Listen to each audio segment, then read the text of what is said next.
সুপ্রিয় দর্শক শ্রোতা, WHR টিভি থেকে আপনাদেরকে স্বাগত জানাচ্ছি। আমি শেখ ওয়াহিদুজ্জামান আল ওয়াহিদ। আপনাদেরকে আমরা আজকে বাংলাদেশের সবচেয়ে জরুরি যে সমস্যাটি, প্রধানতম যে সমস্যাটি বাংলাদেশের, সেটি নিয়ে আপনাদের সামনে কিছু তথ্য পরিবেশন করব এবং কিছু গুরুত্বপূর্ণ আলোচনা করব। আপনারা দয়া করে আমাদের আলোচনায় মনোযোগ দিয়ে শুনুন এবং আপনাদের মতামত ব্যক্ত করুন আমাদের কমেন্ট বক্সে গিয়ে। আমরা চাই আপনারাও এগিয়ে আসুন এই সমস্যার সমাধানে, কারণ এটি শুধু আমার আপনার সমস্যা না, এটা জাতীয় সমস্যা। একটি আমাদের উপনিবেশিক সমস্যার সাথে উপমহাদেশের সমস্যা এবং বৈশ্বিক সমস্যা। তাই জাতিগতভাবে বিবেচনা করলে এটা আমাদের প্রধানতম 1 নম্বর সমস্যা, সেটি হচ্ছে বেকারত্বের সমস্যা। আমরা এখন বিভিন্ন পরিসংখ্যান, বিভিন্ন দপ্তরের দাপ্তরিক তথ্য থেকে জানতে পারছি যে আমাদের দেশে প্রায় 20 কোটি মানুষ, কিন্তু আমাদের যে যতটুকু ভূখণ্ড, সেই ভূখণ্ডের মধ্যে 20 কোটি মানুষ, সবচেয়ে ঘনবসতি দেশ বাংলাদেশ। সেখানে একটু কল্পনা করে দেখুন যে ঘুম ভাঙলেই যে ক্ষুধার্ত মানুষগুলো জেগে ওঠে, তাদের মুখে আহার দিতে গেলে এই 20 কোটি মুখে যে আহার দিতে হবে, সেই আহার কোথা থেকে আসবে? এই যে 40 কোটি হাত আমাদের, আর যে 20 কোটি লোকের যে 40 কোটি পা, তারা যেই ভূমিতে, যে মাটিতে তারা বিচরণ করছে, এই মাটিকে যদি আমরা কাজে লাগাতে না পারি আমাদের মেধা দিয়ে, আমাদের শ্রম দিয়ে, আমাদের জ্ঞান দিয়ে, তাহলে কিন্তু আমরা বাঁচতে পারবো না।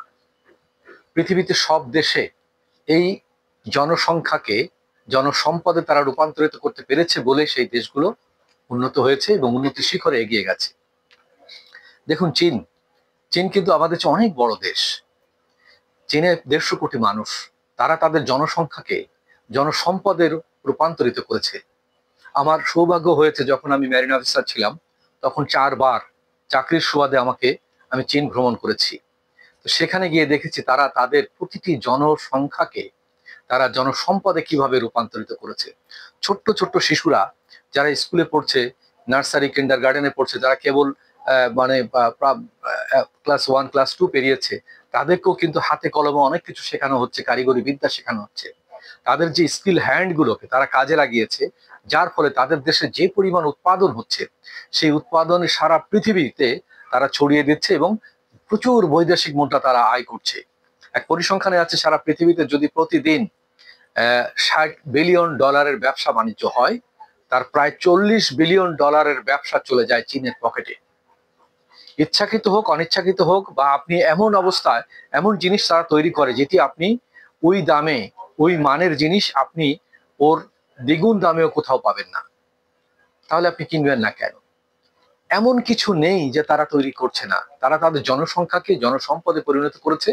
লেখাপড়ার তাদের শিক্ষার যে পদ্ধতিটি তারা এমন ভাবে তৈরি করেছে যে পুঁথিগত বিদ্যার পাশাপাশি তাদের জ্ঞান, মেধা এবং শ্রম দিয়ে তাদের যে হাতের যে কাজটি, সেটা এমন ভাবে তারা তৈরি করিয়েছে যে তারা তাদের দেশের আভ্যন্তরীণ চাহিদা মিটিয়ে সারা পৃথিবীর চাহিদা মেটানোর জন্য তারা যথেষ্টভাবে তারা তৎপর এবং তারা সফল হয়েছে।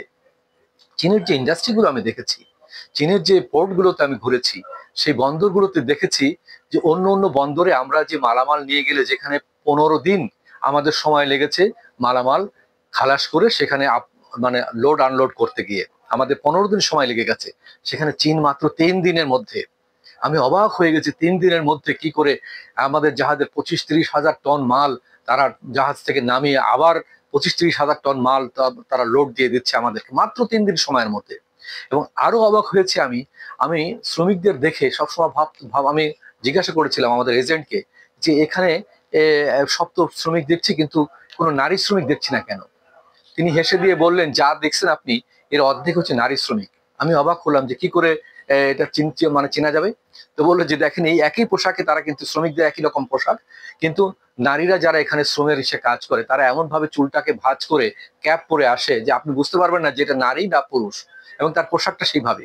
তা বলছে যে 50% তারা নারী শ্রমিকদেরকে কাজে লাগিয়েছে এবং এত দ্রুত 24 ঘন্টায় ফুল শিফট কাজ করিয়ে তারা 3 দিনের মধ্যে একটা জাহাজের ফুল আনলোড করে আবার 3 দিনের মধ্যে সেটা লোড করে দিয়েছে আমাদেরকে। অর্থাৎ আমরা সেটা অবাক হয়ে গেছি যে এত দ্রুত কি করে সম্ভব।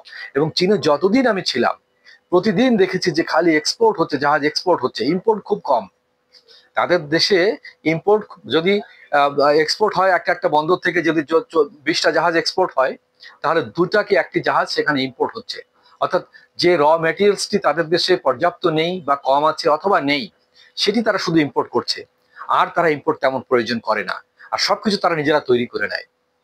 এমন ভাবে এই যে স্বয়ংসম্পূর্ণতা, এই যে তারা জনসংখ্যাকে অভিশাপ মনে না করে জনসম্পদে পরিণত করেছে, যথাযথ প্রশিক্ষণ দিয়ে, শিক্ষা দিয়ে, দীক্ষা দিয়ে, বিদ্যা দিয়ে, জ্ঞান দিয়ে, তাদের যে একটা ডিসিপ্লিন করে, সেটি আমি 1952 সালে বাংলাদেশের বঙ্গবন্ধু, জাতির পিতা বঙ্গবন্ধু, তিনি চীন ভ্রমণ করেছিলেন শান্তি মিশনে, শান্তিদের মানে এশীয় যে শান্তি সম্মেলনে অংশগ্রহণ করেছিলেন। তিনি তখন এখানে ভ্রমণ করে এসে লিখেছিলেন আমার দেখা নয়া চীন। আমি ওই বইটি পড়ে আমি অবাক হয়েছি, মুগ্ধ হয়েছি যে শেখ মুজিবুর রহমান তিনি যদি রাজনীতি নাও করতেন, তিনি একজন সাংবাদিক হিসাবে, একজন পর্যবেক্ষক, একজন গবেষক হিসাবে তিনি নিজেকে দাঁড় করাতে পারতেন। অবশ্যই তার সেই মেধা, তার সেই জ্ঞান, তার সেই প্রজ্ঞা ছিল। আমি অবাক হয়ে পড়েছি। এবং তিনি তখন তার বইতে যে মন্তব্যগুলো করেছিলেন যে আগামী 50 বছর পরে এই চীন কি রূপ ধারণ করবে এবং সারা বিশ্বে তারা কি প্রভাব বিস্তার করবে, সেটি তিনি তখন তার বইতে লিখেছিলেন। এখন কিন্তু সেটা আমরা একেবারে বাস্তবিক প্রমাণ দেখছি। এটা দেখে আমি থান্ডার্ড হয়ে গেছি যে তিনি তাহলে কি ত্রিকাল দ্রষ্টা, একজন মনি ঋষি যেরকম আগামী 20 বছর পরে, 50 বছর পরে এই দেশে মানে কি ঘটতে যাচ্ছে সেটা যেমন দেখতে পারতেন, আমার মনে হয় বঙ্গবন্ধুর মধ্যে তেমনি একটা গুণ ছিল, ত্রিকাল দ্রষ্টা। তিনি অতীত, বর্তমান এবং ভবিষ্যৎ দেখতে পারতেন মনে হয়। তা না হলে তিনি কি করে লিখলেন ওই বইটি? যারা আপনারা পড়েছেন তারা নিশ্চয়ই আমার সাথে একমত হবেন, আর যারা পড়েননি দয়া করে আজকে বইটি সংগ্রহ করুন। বইটির নাম হচ্ছে আমার দেখা নয়া চীন, বঙ্গবন্ধুর লেখা। তিনি সেই চীনকে নিয়ে যে মন্তব্য করেছিলেন, আজ সেই বাস্তবিক অবস্থা আমরা দেখছি। আমরা হতাশ হব কেন? চীনের 150 কোটি লোক, আমরা 20 কোটি লোক, কিন্তু আমাদের দেশে যে আবাদি মানে যে ভূমিগুলো অনাবাদি রয়েছে, দেখেন লক্ষ লক্ষ হেক্টর জমি পড়ে আছে, তাতে কোনো ফসল হয় না, আবাদ করা হয় না, বিনা চাষে বিনা ভাবে মানে ফেলানো আছে।